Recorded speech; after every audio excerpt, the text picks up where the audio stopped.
सोनमा से मूर्ति बनै छै सजनी, बनै छै सजनी।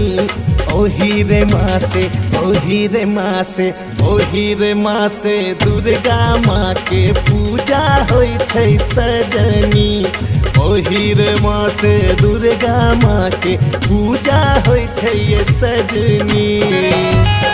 अपने सब सुन रहल छी जय गंगा के सटक भक्तिमय प्रस्तुति।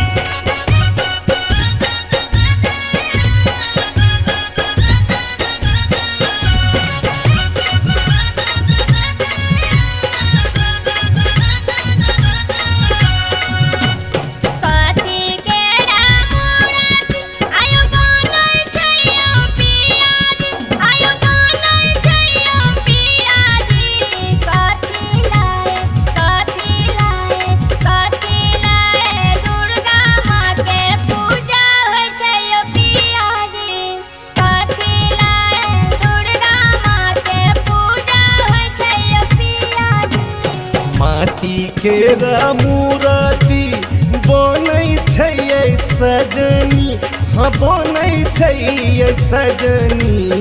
गंगा जल सँ, गंगा जल सँ, गंगा जल सँ नित भोरे भोरे पूजा होइ छै सजनी।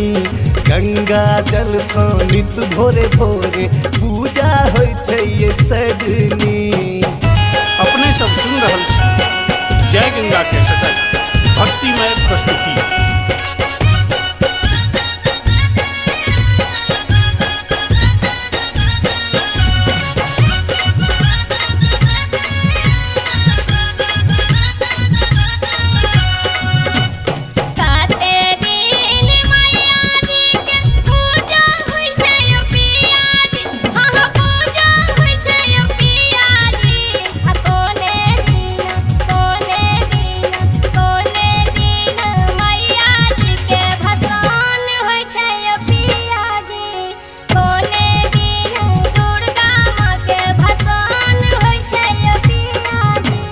दशमी के 10 दिन पूजा छै सजनी, पूजा छै सजनी।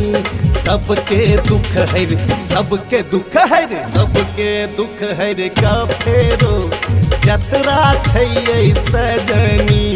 सबके दुख हर का फेरो जतरा छै सजनी।